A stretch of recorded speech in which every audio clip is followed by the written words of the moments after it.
Jai Shri Ram Krishna. Jai Shri Ram Krishna. Jai Shri Ram Krishna. Jai Shri Ram Krishna.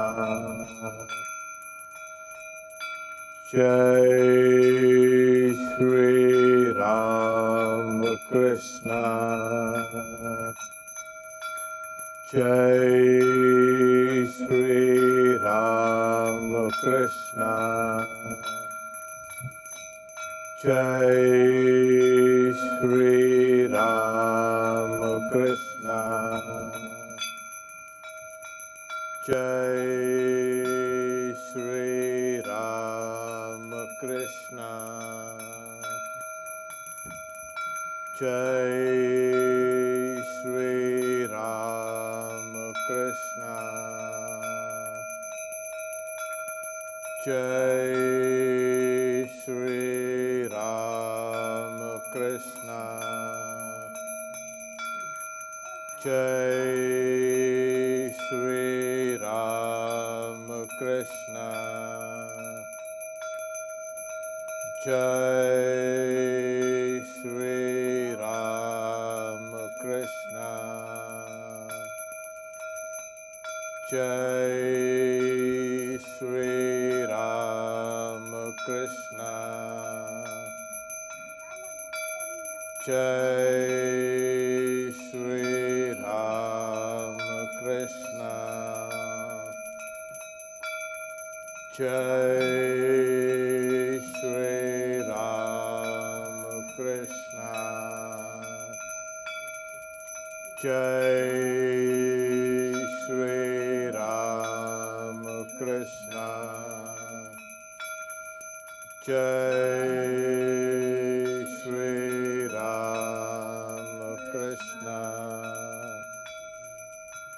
Jai Shri Ram Krishna.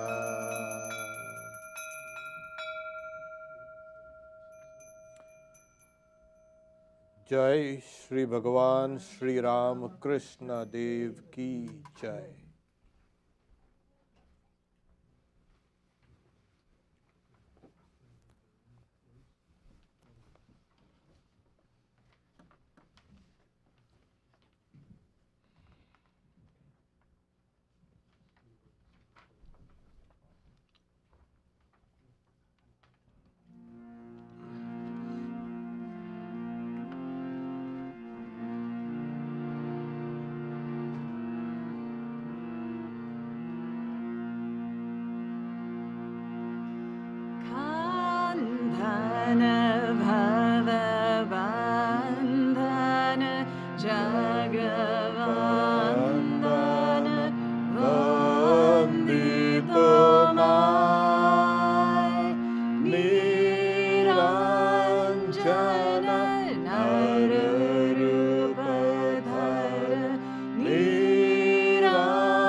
वचनैकाधार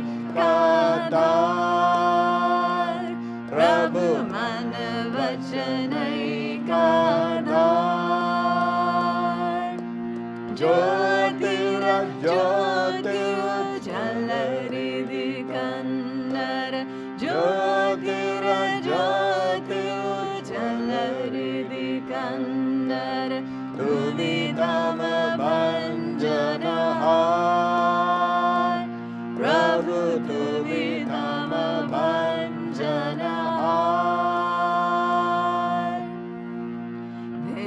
भिलङ्ग रङ्ग भङ्ग बाजे अङ्ग सङ्ग मृदङ्ग भिलङ्ग रङ्ग भङ्ग बाजे अङ्ग सङ्ग मृदङ्ग गायिते छन्द भगत वृन्द आरती तोमार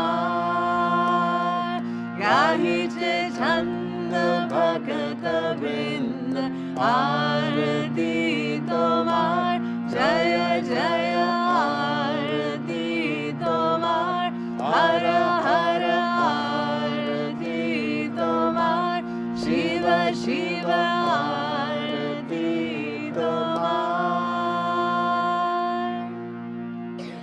खंडन भवबन्धन जगवन्दन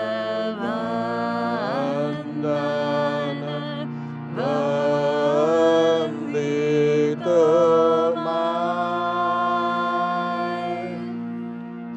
जय श्री गुरु महाराज जी की जय।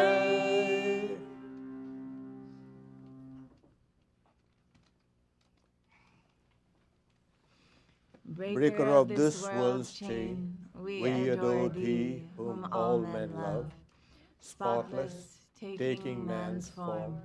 O purifier, thou art above the goodness three.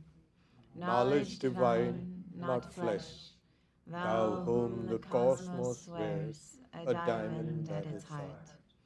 Let us look deep in thine eyes. They are bright with the wisdom of God that can wake us from Maya's spell. Let us hold fast to thy feet, treading the waves of the world to safety. O drunk with love, God-drunken lover, in thee all paths of all yogas meet.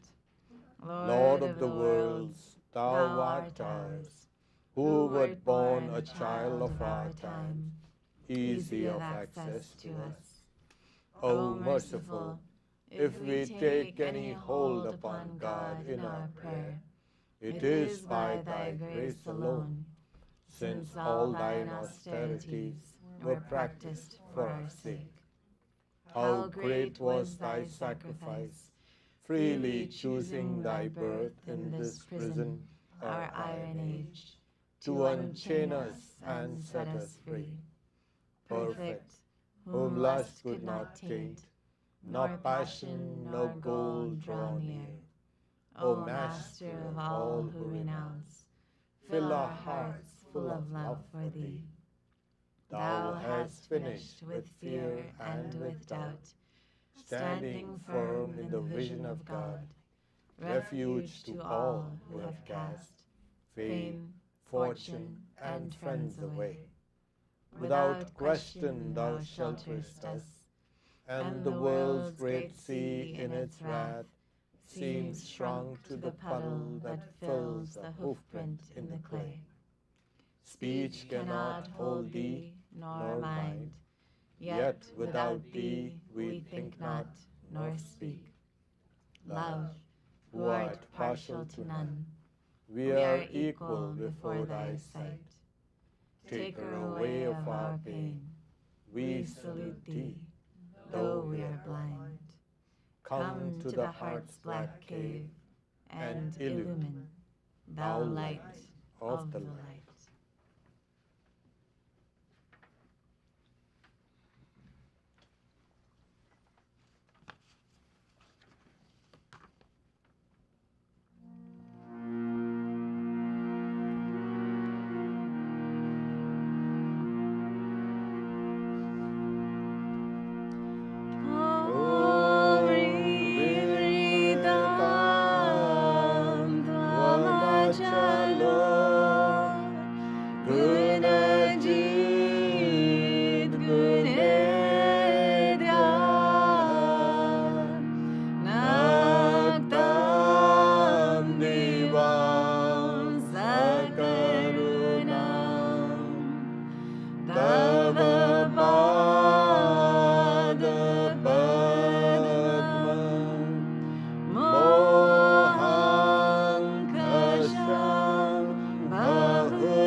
Om Ring, you are the truth unchanging. You are the Lord of the gunas and adored for your virtues. In my weakness I have neglected, O remover of delusion, to worship you day and night with a yearning heart. Therefore, I claim refuge in you, O friend of the lowly. The worldly bondage can be overcome by love, adoration, and understanding. These three can bring us quickly to our goal, the truth of Brahman. But alas, though I speak these words with my lips, they find no echo in my heart. Therefore, I claim refuge in you, O friend of the lowly. O Ramakrishna, you are the path that leads to truth. If we offer you our hearts, our desires find satiation in you, and overcoming all worldly passions, we find fullness of eternal life. For you destroy the waves of death and bring immortality into the world of mortals. Therefore, I claim refuge in you, O friend of the lowly. O dispeller of delusion, your name is most pure and auspicious. It transforms sinfulness into purity. You are the only goal of all beings.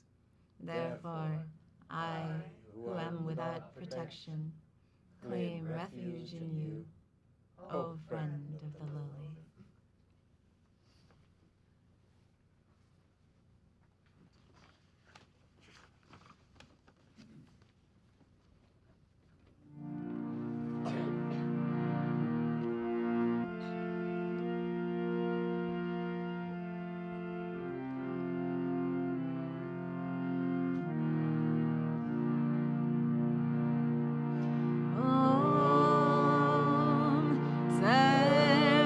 Om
O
Mother Mother Divine, Divine, Thou art the source of all auspiciousness.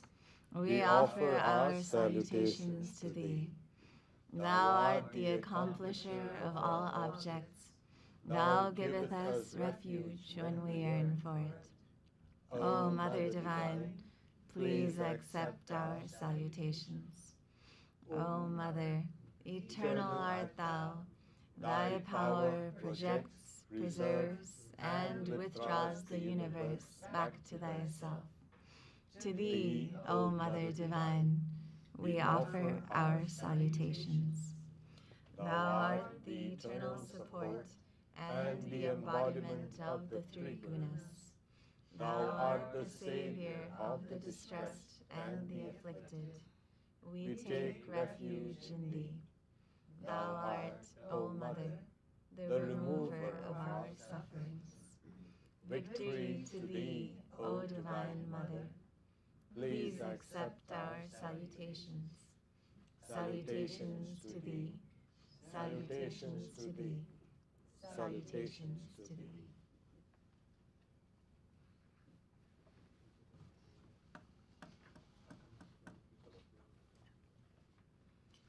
Om Tava Katamritam Tapta Jivanam Kavibhiriditam Kalmashapaham Shravanamangalam Srimadatattam Bhuvignantiye Bhurita Janaha.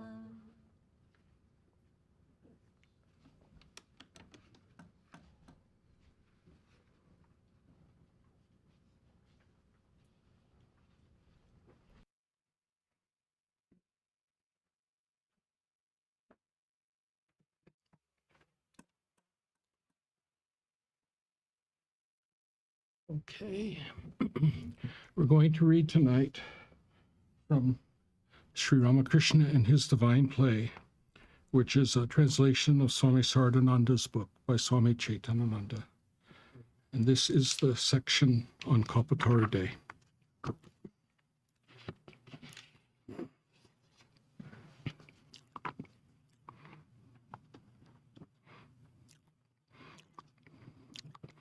Oh, that's okay. Yeah.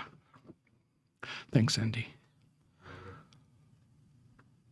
On January 1st, 1886, the Master felt better and expressed a desire to walk in the garden for a short while. Because it was a holiday, the householder devotees began arriving at the Kasipur garden after midday, individually and in groups. The Master came down from upstairs at 3 p.m. There were more than 30 people talking amongst themselves inside the house and sitting under the trees in the garden. They all stood up reverently and bowed down when they saw him. The Master went out through the western door of the hall, descended onto the garden path, and proceeded slowly southward to the gate. The devotees followed him at a little distance. When he reached the midpoint of the path between the house and the gate, the Master saw Girish, Ram, Atul, and a few others under a tree on the west side of the path. They bowed down to him and came to him joyfully. Before anyone had spoken a word, the Master addressed Girish, asking him, "Girish, what have you seen and understood about me that makes you say all these things, that I am an avatar and so on, to everyone, wherever you go?" Unperturbed, Girish knelt down at the Master's feet, folded his hands before his raised face, and responded in a voice choked with emotion. "What more can I say of him? Even the sages Vyasa and Valmiki could find no words to measure his glory." Girish's sincere faith expressed in those words so moved the Master that he said to the devotees while looking at Girish, "What more need I tell you? I bless you all. May you all be illumined." He became overwhelmed by love and compassion for his devotees and went into ecstasy after uttering those few words. That selfless and profound blessing touched the devotees deep within their hearts, and they became mad with joy. They forgot time and space. They forgot the Master's illness. They forgot that they had vowed not to touch the Master until his recovery. They saw that a wondrous divine being had come down to them from heaven and was calling to them affectionately.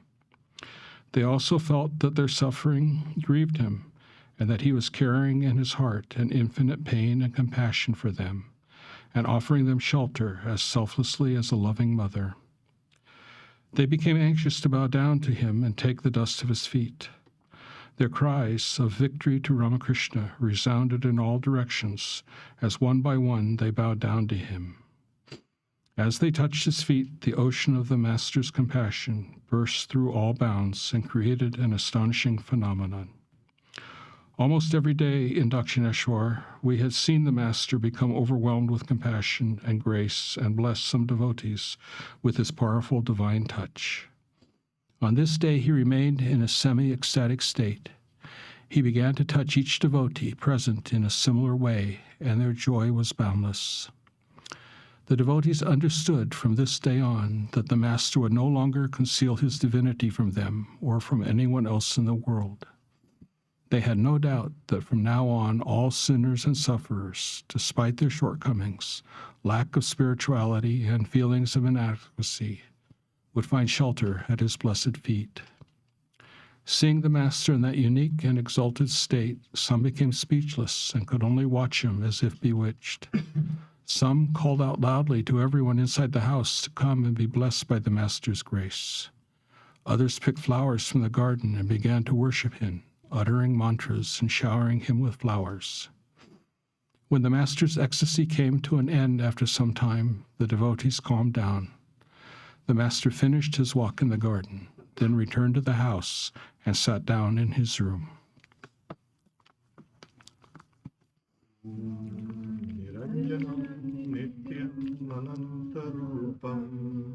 Bhaktanukampadridavikraham vai Ishavataram parameshwamidyam Tvam Ramakrishnam Shirasa Namamaha.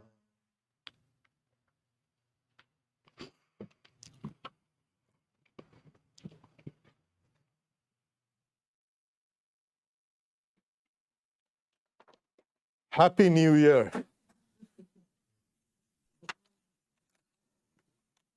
We've just heard the incident that took place on the 1st of January 1886 at Kashipur. And it was a Kalpataru. There was, and there still is actually, a divide between those who want to call it as a Kalpataru and those who say no. The householder devotees of Sri Ramakrishna like to call it Kalpataru because it started off with Ramchandra Datta, the householder disciple of Sri Ramakrishna. And then the other side, the monastic disciples. So we'll see how both these points can be reconciled. So Kalpataru, let's talk about the Kalpataru. Kalpa is thought. It's a circle, something moves in a cycle. But generally it is thought, kalpa. So every thought that runs round in the lake of the mind will in time fructify into an action, karma. A thought, and then it will come down into karma. The more powerful the thought is, the more quickly it's going to fructify. Or it might be held in abeyance for a while, and later on it will fructify. These are the very subtle, intricate laws of karma working. But the principle is, whatever one thinks will, either today or tomorrow, or maybe 1,000 years, it will manifest. So that's kalpa. Okay. Taru is a tree. So it's translated as a wish-fulfilling tree. That is, the idea is there is a tree, a divine tree, and whatever you think under that tree or around it will happen. That thought will materialize. So is this, it's mythology, but then there are 5 Kalpatarus. It's a divine tree. And I'll enumerate them. It's a tree of the gods. It has the power of granting any object that one wishes to obtain. There is not just one tree, but 5. Mandara, Parijata, Santana, Kalpavriksha, and Harichandana. So these are the 5 divine trees. That is, whatever you think in, around, under it will manifest. We found in the life of Sri Ramakrishna how he takes on the quality of granting people's wishes. Now, in this case, he was not granting any frivolous wishes. Only the spiritual wishes. Because deep down, we are spiritual beings, and somewhere we have been searching for the reality. It's not just, I wish there was a cup of coffee. No. And Sri Ramakrishna also explains it in one of his teachings. There was a person who was, you can say, walking down the forest path, and he was lost, and he was hot, and he was tired, and he sat down to rest, and he's saying, "Oof, I wish I could get a nice meal. Somebody wait on me with a nice meal." And somebody did come with a nice hot meal, and he was delighted. I wish there was a nice soft bed, and the bed appeared. And then he says, I wish there was some damsels massaging my tired feet. And they had appeared. And then he was luxuriating in that mood and saying, I hope there's no tiger coming here. And a tiger does come. So you have to be careful. What you think, he was unknowingly, he was sitting under that wish-fulfilling tree. You have to be careful what you think about under that tree. It might either become positive or negative. So Sri Ramakrishna was born in 1836, and when he was young, of course, he stayed in the village and he came to Calcutta. And then when he started his spiritual disciplines, 12 years he spent. He didn't sleep for 6 years. If we don't sleep for a couple of days, you know what happens to us. He went through the most intense spiritual disciplines. The entire gamut of spirituality, wherever it existed, he was acquainted with this. From the smallest to the highest Brahman, he had experienced it. Everything. If there was any spirituality anywhere in the spiritual world, he had experienced it. So this great spiritual saga of his 12 years we are still unraveling some of those things. And it will take a few thousand years for the whole thing to be unpacked. What I'm trying to get is, so he did all these things. And then the Divine Mother told him, your disciples will come to you. And every evening after the Vespers, we had a Vespers here. After the Vespers, he used to go to the roof of the cottage and weep.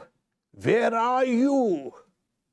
I can't live without you. My heart is being, twisted and turned. And he used to kind of, twist that towel which he had. My heart is feeling like that. And this went not for 1 day,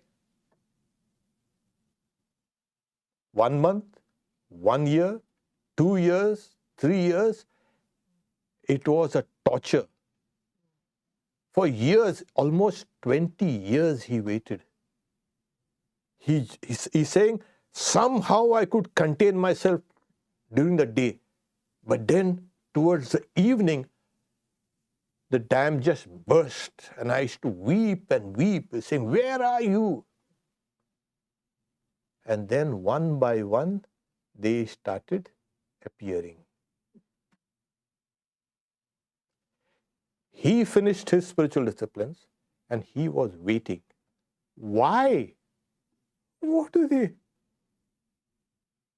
To give that gift that he has acquired, that entire realm of spirituality that he held in himself. He was going to give it. And to whom? Where are the fit recipients? So he had a class of disciples who were, let's say, Ishvara Kotis, almost godlike. So he would give it to them and they would slowly transmit it down to us. The idea is he was ready to give. He poured his whole soul in teaching spirituality, making it practical, easy, accessible for everybody. Now, what was the need of this kind of, the 1st of January, he's not well and he's blessing everybody. Swami Shardananda, from which book the reading was done, he says that it's not a Kalpataru. Sri Ramakrishna on that day became, He's saying there are two words, technical words. He's saying Atma Prakash, Abhaya Vara Pradhan. That is granting us the freedom from fear. One. And second, he revealed himself. As you have seen, he said, he blessed everybody saying, Chaitanya Ho, may you be illumined, or may your inner consciousness be awakened. So, what is his self-revelation? He himself says, when you see people saying, when many people regard this, that is the body, as God, and love and respect me as such, this body will soon disappear. There was this idea that, he was like a king going around incognito, which is, the people, they can see a person, but his body language will reveal he is not an ordinary person. He's got something. So Sri Ramakrishna, in his divine play in Dakshineshwar and all over the place, he behaved, looked, and everything like us. But there was something transcendent in him, and people could pick it up. So Girish goes, they say, the dramatic, saying, what have you seen? Sri Ramakrishna says that you are saying that this I am an avatar. And he knelt down and he joined his palms and saying, and he was he's not only a great actor, but this was no acting. He wept and says, what can I say? Whom Valmiki and Vyasa, Valmiki, the one who wrote the Ramayana, and Vyasa, who wrote the Mahabharata, couldn't describe your glories. What am I? Who am I? And Sri Ramakrishna heard that and went into samadhi. He came down and started blessing. Scriptures say, Naham prakasha sarvasya yoga maya samavrita. Mudoyam na bijanati mameva ajam avyayam. That is,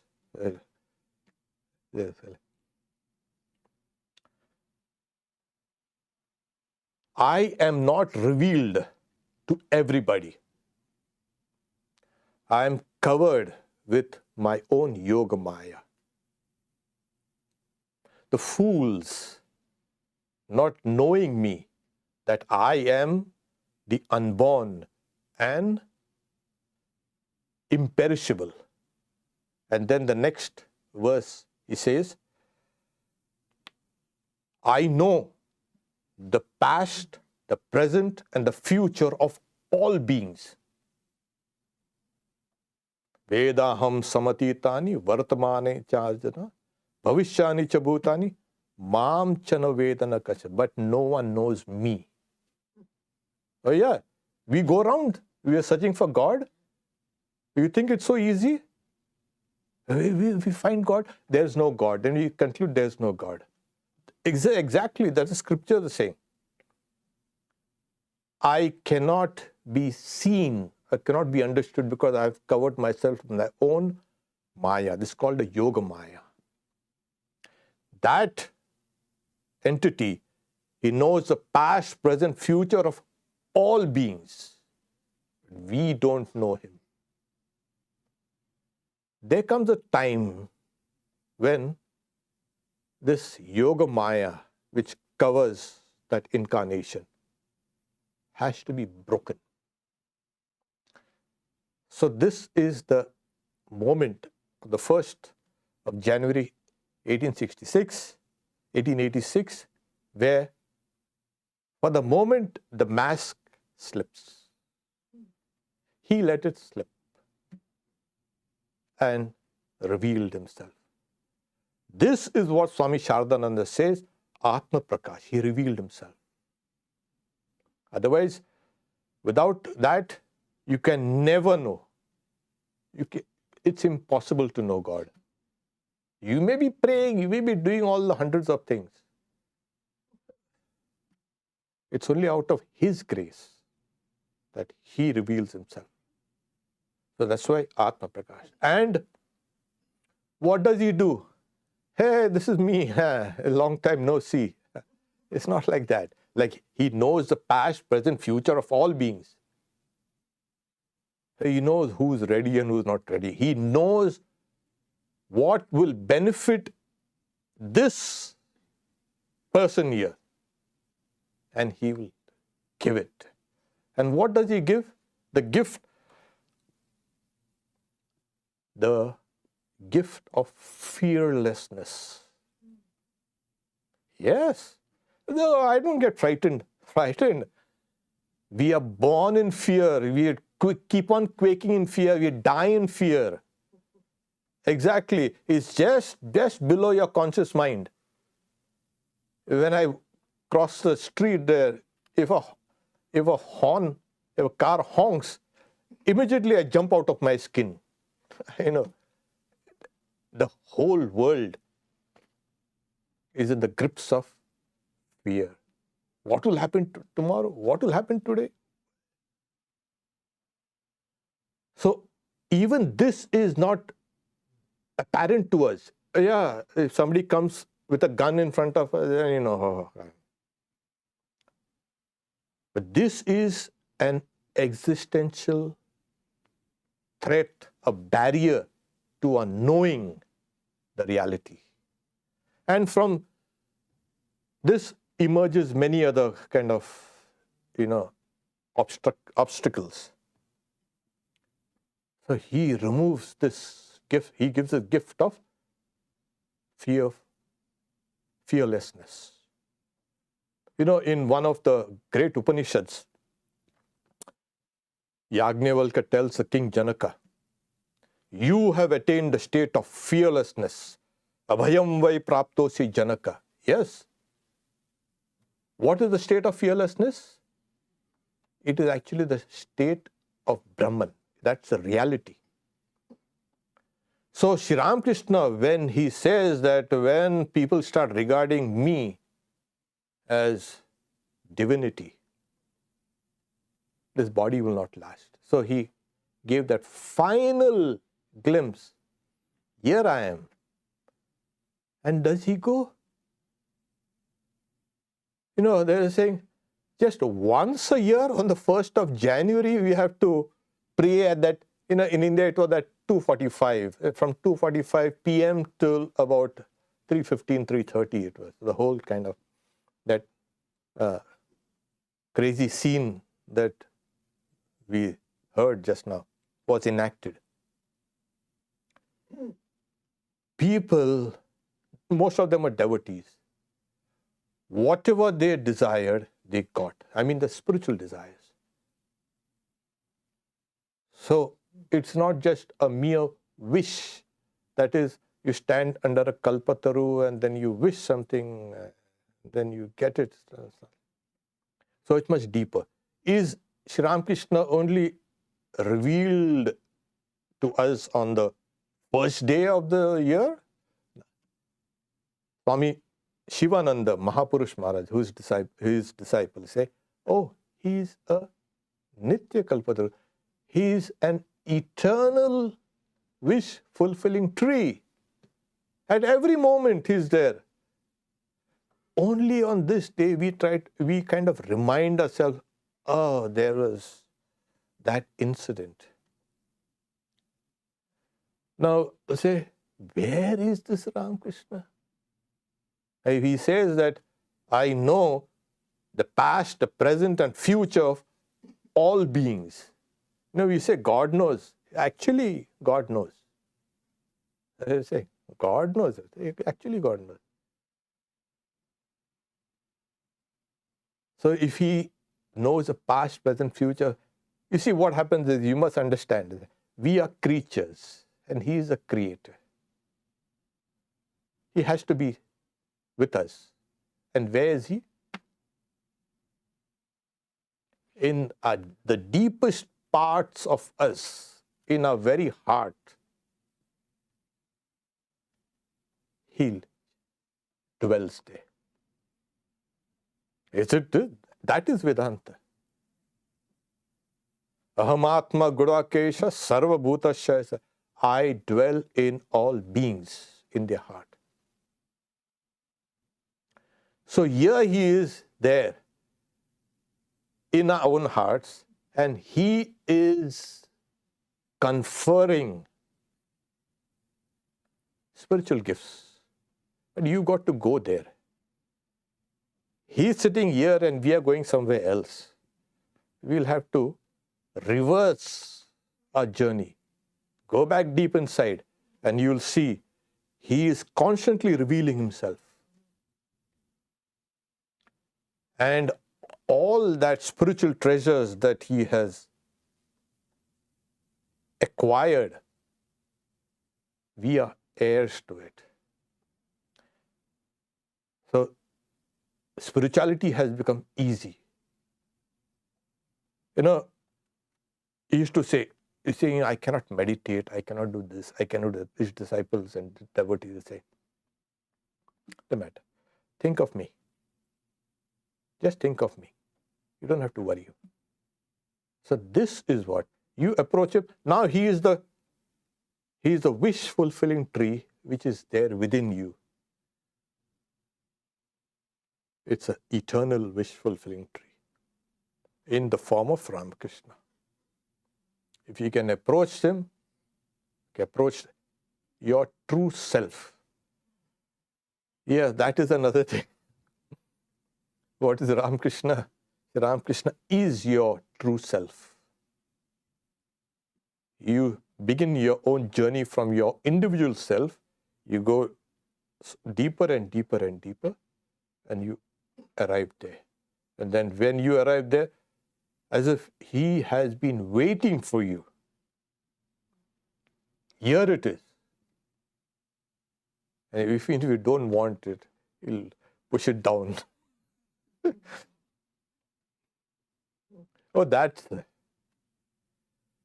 So like He used to stand up in the middle of the night and late evenings on the rooftop at Dakshineshwar, at the cottages, and where are you? That call has been going out from 1886. There it has been going, over and over. Come out here. And that is the call that our hearts have heard. It's like, that Pied Piper of Hamelin, So everybody follows him. So He is that Kalpataru tree, that He's drawing us to Him. We somewhere deep down we have heard that voice. And in our mad struggle, we are pushing people out of the way, falling and hurting ourselves, blundering about. Once you know where exactly you got to go, then it becomes easy.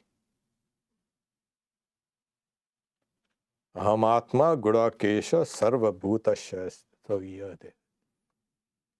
So, Ishvara Sarva Bhutanam Hriddeshe Arjuna. God, Ishvara, dwells in all beings in their heart. So it is there you have got to go. It is the heart, not here. I had a friend who was training to be a doctor, and then, they give him all these guys, they give the work of scrubbing and this and that. They have to scrub patients. He was being trained. So an old gentleman was supposed, in those days they had to have an open heart surgery. That was kind of, now it seems so primitive. So, and so then open heart surgery was done on that person, and then he survived. And the next day he's going around and saying, so that gentleman was saying, you all opened my heart. Yeah, the chest, yeah. Did you see my Atman inside? So my friend, he was like a Gnostic, that he was not a very religious, and he was, but then very dismissive. No. There was no Atman, there's no Atman inside. And the patient's vital signs started falling. His pressure went down, his sugars went up, and all kind of crazy. He was recovering quite. So what happened? So all the doctors and nurses are trying to revive him. And then, after the day's work, he had come saying, there's a guy, he was making a joke out of it, there's a guy saying, did you see my Atman? Did you cut my heart and see there was the Atman? And I said, no, there's no Atman there. So all his life he heard that the Atman is there in his heart. And now this doctor is saying there's no Atman. His entire life was just smashed to smithereens. So we told him, no, you go and tell him again that the Atman is very subtle. It is beyond the mind. And this heart that you're saying, it does not mean a physical heart. It means the core of your being. Yeah, I'll go tomorrow. By that time, next day he goes to the patient. That patient is almost dead.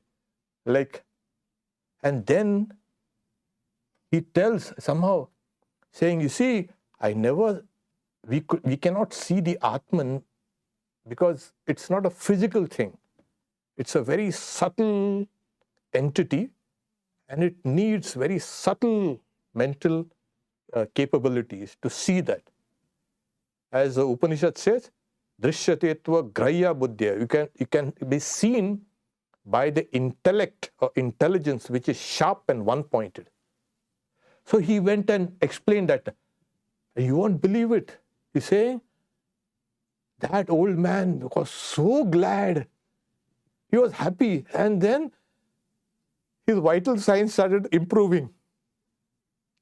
Just this thought was changing the body. And then my friend is saying, now tell me what is his Atman business?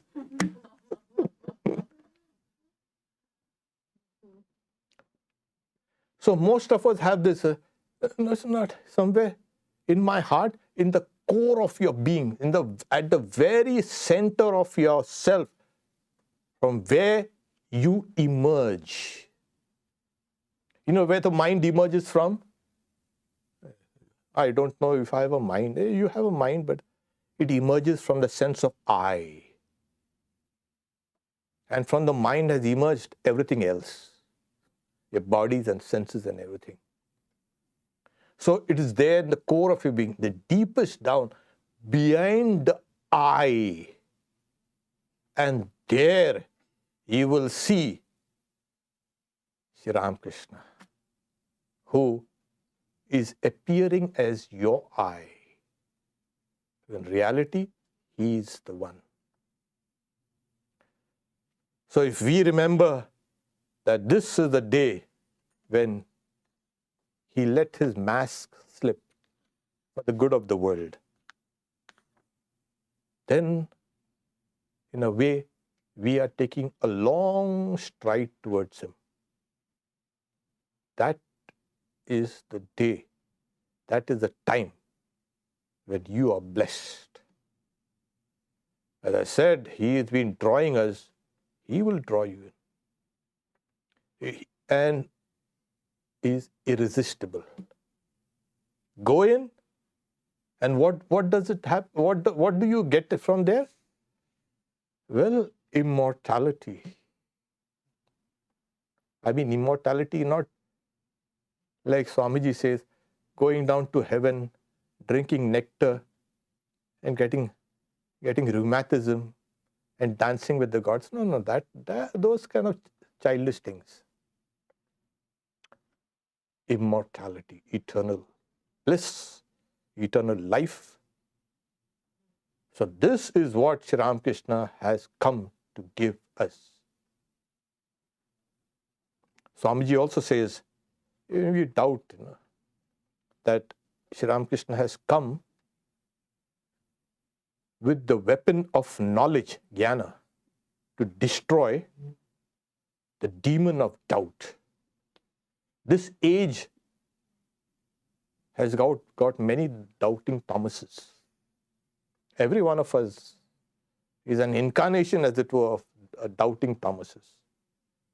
We see and yet we don't believe. So this doubt will not go until unless it is cut by knowledge. And Sri Ramakrishna has conferred this knowledge. We thank you again for coming here. And we had the entire day. I was surprised also. So many people came throughout the day to silently meditate and pray. The shrine upstairs is powerful. It will make you go inside. And that's what the whole idea is, to go within, get into your own heart and see that resplendent Atman there, who is now come in the form of Ramakrishna. So this is how we approach our own inner self. And the self, just a glimpse, will free you. And this is Abhaya Vara Pradhan, the gift of freedom from fear and the day of his self-revelation. Now you know who he is. Even in the Bhagavad Gita, Arjuna says, Asita, Devala, Vyasa, all these great sages have said that you are Ishvara. And you yourself have again said it for me. Swayam Chaiva Bravishede. And you also. So it has been authenticated, and he himself says that. This is where your life will seek its fulfillment. Every one of us feels, yeah, we've got everything. You try, you'll find that you have nothing. Even if you have everything, you'll still feel a kind of a vacuum. There's something deficient. What's the goal of life? What's the fulfillment of life? Spirituality. If that is not there, you may have all the things in the world. And when we go, we don't take anything with us except what? A karma that he has done. If you have to come back again, that is. If you come to Sri Ramakrishna, you don't have to come back again. Yeah, finish it off. You'll merge inside it. Okay. So thank you all very much. We'll end a wonderful day, Kalpataru day, today. Om Shanti Shanti Shanti Harihi Om Tat Sat Shri Ram Krishna Arpanamastu.